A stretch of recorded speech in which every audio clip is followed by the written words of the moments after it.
Good morning friends. So நம்ம காலையில எழுந்து படிக்க ஸ்டார்ட் பண்ணியாச்சு. ஆனால் நான் வீடியோ எடுக்க ஆரம்பிச்சது அந்த ஒரு 7 o'clock போல் தான் வீடியோ எடுத்தேன். ஸோ நீங்கள் ஃபஸ்ட்டு தமிழ் ஸ்டார்ட் பண்ணி ஒரு 1 hour படிச்சுட்டு நெக்ஸ்ட்டு வந்து மேக்ஸ் ரிவிஷன் பண்ண ஆரம்பிச்சாச்சு. ஸோ நான் இந்த வீக் ஃபுல்லாக வந்து ஹெச்சிஎஃப் அண்ட் எல்சிஎம் தான் பார்த்துட்ருக்கேன். போன வீக் வந்து ரேஷியோ அண்ட் ப்ரொபோர்ஷன் பார்த்துட்டு இருந்தேன். ஸோ நீங்கள் மேக்ஸை பொறுத்த வரைக்கும் முடிஞ்ச அளவுக்கு நீங்கள் மேக்ஸ் படிக்கும்போது பேசிக்ஸ் வந்து படிங்க. ஏதாச்சும் ஒரு டாபிக் எடுக்கிறீங்கன்னா பேசிக்ஸ் வந்து ஃபஸ்ட்டு ஸ்டார்ட் படிங்க. படிச்சுட்டு அதுக்கப்புறம் வந்து நீங்கள் சம்ஸ்லாம் வந்து ப்ராக்டிஸ் பண்ணி பாருங்கள். அதான் வந்து பார்த்திங்கன்னா உங்களுக்கு ஈஸியாக வந்து எல்லா சம்ஸும் சால்வ் பண்ண முடியும். இப்போது ஒரு சில சம்முக்கு வந்து ஷார்ட்கட் இருக்கும். பட் ஆனால் அந்த ஷார்ட்கட் வந்து எல்லா சம்முக்கும் யூஸ் பண்ண முடியாது. பட் நீங்கள் பேசிக்ஸ் வந்து தெரிஞ்சுக்கிட்டிங்கன்னா நீங்கள் அதே எல்லா சம்முக்கும் யூஸ் பண்ணலாம். ஹெச்சிஎஃப்பில் வந்து பார்த்தீங்கன்னா சும்மா ஒரு ட்ரிக்கு மட்டும். இப்போது இது மாதிரி வந்து நமக்கு 21x2y 35xy² ஆகியவற்றின் மீப்பெரு பொது வகுத்தி காண்கன்னு சொல்லிட்டு கேட்டிருக்காங்க. ஸோ இது மாதிரி நமக்கு வந்து பார்த்திங்கன்னா ஹெச்சிஎஃப் வந்து கேட்கும்போது ஹெச்சிஎஃப் கேட்டிருக்காங்கன்னா நமக்கு இதில் என்ன பண்ணோம்னா லோயஸ்ட் பவர் காமன் டேர்ம் இந்த 2 வேர்டு மட்டும் நம்ம வச்சுக்கணும். ஹெச்சிஎஃப் கேட்டால் இது எல்சிஎம் கேட்டாங்கன்னா ஹையஸ்ட் பவர் ஆல் டேர்ம். இங்கே பாருங்கள், இப்போ வந்து 21x2y 35x². ஸோ இதுக்கு 21க்கும் 35க்கும் வந்து பார்த்திங்கன்னா நம்ம தனியாக வந்து ஹெச்சிஎஃப் வந்து கண்டுபிடிச்சிக்கலாம். ஸோ 21க்கும் 35க்கும் ஹெச்சிஎஃப் என்ன வரும்னு பார்த்தீங்கன்னா 7 தான் வரும். So 7 x²y xy². இதில் எது லோயஸ்ட் பவர் காமன் டேர்மாக இருக்குன்னு பாருங்கள்.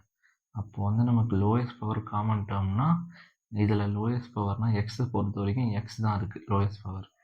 ஒய்யை பொறுத்த வரைக்கும் ஒய் தான் இருக்குது. ஸோ நம்மளோட ஆன்சர் வந்து பார்த்திங்கன்னா 7xy. அதே நம்ம எல்சிஎம் பார்க்கும்போது highest power all term. So இதில் வந்து ஹையஸ்ட் பவர் இதில் ஃபஸ்ட் நம்ம வந்து இது ரெண்டுத்துக்கும் எல்சிஎம் கண்டுபிடிப்போம். எல்சிஎம் கண்டுபிடிக்கும் போது நமக்கு என்ன வரும்னா 9, 12. ஸோ வந்து 9, 12 எதால் டிவைட் ஆகும்னா இது 12ஓட நம்ம மடங்கு எடுத்துப்போம். அப்போ 12 24. 24ல் வந்து பார்த்திங்கன்னா 9 வந்து டிவைட் ஆகாது. நெக்ஸ்ட் மடங்கு வந்து பார்த்திங்கன்னா 36. 36ல் 9ம் 12ம் டிவைட் ஆகும். ஸோ நம்மளோட எல்சிஎம் வந்து பார்த்திங்கன்னா 36. அதுக்கப்புறம் வந்து ஏபியை பொறுத்த வரைக்கும் நமக்கு வந்து ஹையஸ்ட் பவர்னால் ஏ தான் இருக்குது. இங்கே ஏ இருக்குது, இங்கே A² இருக்குது. அப்போது ஏ கியூபும் A² இருக்குது. அப்போ வந்து ஏ கியூப் தான் நம்மளோட அடுத்தது. பியை பொறுத்த வரைக்கும் இங்கே B² இருக்குது, இங்கேயும் B² இருக்குது. So B². நெக்ஸ்ட் வந்து பார்த்திங்கன்னா சி. அப்போ வந்து 36 ஏ கியூப் B² சி. இதுதான் நம்மளோட ஆன்சராக வரும். So option A. இன்கேஸ் வந்து நமக்கு ஹெச்சிஎஃப் கண்டுபிடிக்கும் போது எதுவுமே இல்லை, காமன் டேர்ம் எதுவுமே இல்லைன்னா நம்மளோட ஆன்சர் வந்து 1. இங்கே பாருங்கள், 3ab 5xyz மற்றும் 7pqr இவற்றின் மீப்போவா காண்க. ஸோ இதில் நம்ம காமன் டேர்ம் பார்க்கும்போது இதில் வந்து நம்ம நம்பர்ஸ்க்கு வந்து நம்ம ஹெச்சிஎஃப் வந்து கண்டுபிடிக்க முடியாது. ஏன்னா வந்து அடுத்தடுத்து நமக்கு நம்பராக வருது.